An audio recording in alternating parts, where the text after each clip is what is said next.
L'atterrissage de Starship sur la Lune a toujours suscité de nombreuses discussions, car de multiples scénarios sont envisageables pour une telle mission. Parmi eux, l'idée d'un atterrissage avec des jambes a souvent été évoquée. Cependant, il est important de rappeler que la version actuelle de Starship est conçue sans jambes d'atterrissage. Et c'est très probablement l'approche que SpaceX entend adopter pour ses missions lunaires. Alors, comment SpaceX compte-t-elle exactement faire atterrir Starship sans jambes? Quels défis cette approche pose-t-elle? Et pourquoi vaut-elle malgré tout la peine d'être poursuivie malgré ces difficultés? Explorons ensemble ces questions dans l'épisode d'aujourd'hui sur notre chaîne.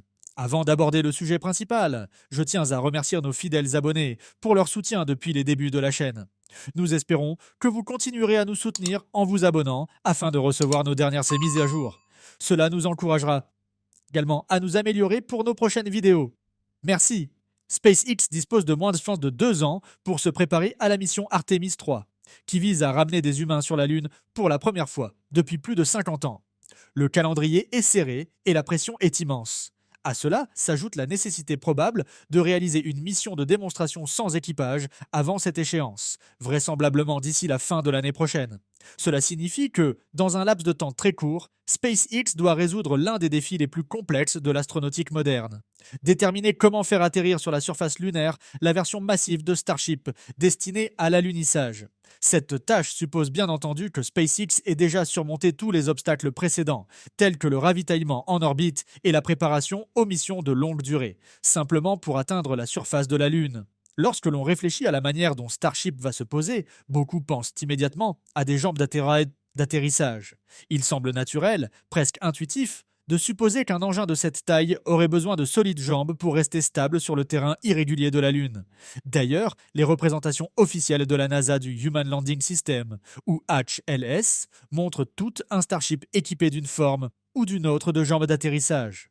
Personnellement, un Starship avec des jambes paraît être une option simple et pratique par rapport aux conceptions actuelles qui en sont dépourvues. Les jambes donnent un sentiment de stabilité, aidant le véhicule à conserver son équilibre lors de l'atterrissage, sur des pentes, des cratères ou du régolithe meuble. Pourtant, la question demeure. Un atterrissage avec des jambes est-il réellement la solution idéale? Jusqu'à présent, SpaceX a donné tous les signes indiquant qu'elle souhaite avancer avec une conception de Starship qui ne repose pas sur des jambes. De nombreux passionnés du programme n'apprécient pas cette orientation, car elle est optimisée pour que Starship soit attrapé par les bras mécaniques géants de la tour de lancement, également connue sous le nom de Mechazilla, plutôt que de reposer sur ses propres supports. À long terme, SpaceX imagine clairement un avenir où les fusées atterrissent et sont rapidement remises en service par des tours, sur Terre et, à terme, sur d'autres mondes. Cette approche suggère qu'un Starship sans jambes sera prioritaire. Il vaut néanmoins la peine d'examiner pourquoi les jambes, malgré leurs avantages apparents, ne constituent pas une réponse parfaite. Le premier défi est sa complexité. Concevoir un système de jambes capable de supporter la taille et la masse extrême de Starship était bien plus difficile que pour les jambes d'atterrissage de Falcon 9. Une conception repliable permettrait un rangement propre et une certaine commodité en vol, mais introduirait aussi des articulations mécaniques vulnérables aux défaillances. Une conception à jambes fixes pourrait réduire le nombre de pièces mobiles et accroître la fiabilité, mais elle ajouterait de l'encombrement, en particulier lors de l'empilement de Starship sur un booster. Dans tous les cas, le défi d'ingénierie est immense. Le deuxième problème concerne le coût et la masse. Comparé à Falcon 9, Starship est beaucoup plus lourd et plus haut, ce qui implique que les jambes doivent elles aussi être bien plus grandes. Des jambes plus grandes ajoutent de la masse, ce qui va à l'encontre de toute la philosophie de conception de SpaceX visant à rendre Starship aussi léger que possible. Pour soutenir un véhicule aussi imposant, SpaceX aurait probablement besoin d'au moins 6 jambes, voire davantage, contre 4 pour Falcon 9. Cela rend la fabrication, l'installation et la maintenance nettement plus longues et complexes. Un autre point est que les jambes d'atterrissage ne sont peut-être même pas nécessaires. Falcon 9 utilise encore des jambes parce qu'il s'agit d'un système réutilisable qui doit atterrir sur Terre et être rapidement redéployé. Le Starship HLS, en revanche, n'est pas destiné à revenir sur Terre, ni à être réutilisé de la même manière que la flotte opérationnelle de Starship. Une fois sur la Lune, il se peut qu'il ne vole plus jamais. Dans ce cas, le coût et la complexité liés à l'ajout de jambes pourraient être superflus. Enfin, les jambes ne garantissent pas le succès.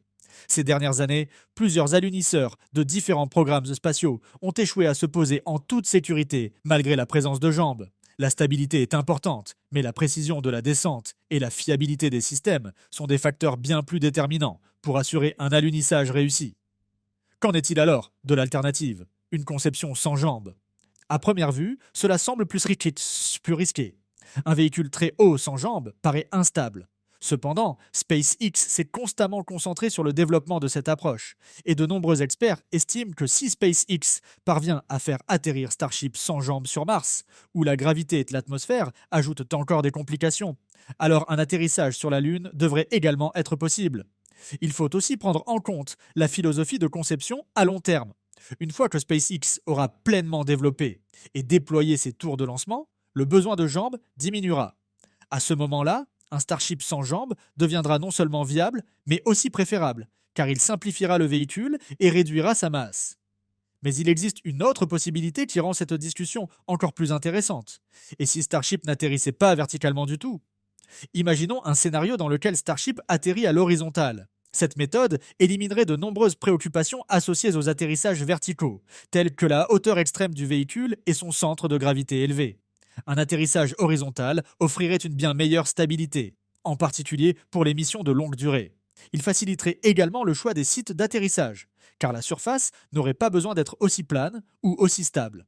Les atterrissages horizontaux supprimeraient aussi la nécessité d'ascenseurs ou de systèmes de levage complexes pour faire descendre les astronautes de plusieurs dizaines de mètres jusqu'à la surface lunaire.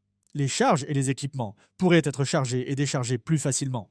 En réalité, ce concept pourrait être particulièrement attractif pour les missions futures, où Starship pourrait être transformé en base lunaire. En atterrissant horizontalement, le vaisseau lui-même pourrait devenir la fondation d'un habitat, les astronautes entrant et sortant directement à pied. Plusieurs méthodes pourraient rendre cela possible. SpaceX pourrait utiliser des grues ou des câbles pour coucher soigneusement Starship sur le côté après l'atterrissage. Alternativement, des systèmes de coussins pourraient être conçus pour absorber l'impact lorsque le véhicule passe de la position verticale à la position horizontale.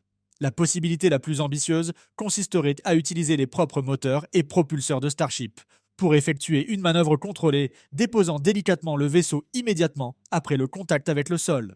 Cela permettrait d'économiser du temps, des efforts et des infrastructures, tout en réduisant le besoin de systèmes de soutien externes.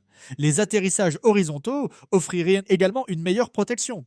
Par exemple, du régolithe pourrait être accumulé autour des flancs de Starship, afin de le protéger des radiations nocives. Cela est bien plus pratique avec un véhicule couché que debout. Bien entendu, cette approche n'est pas sans défi.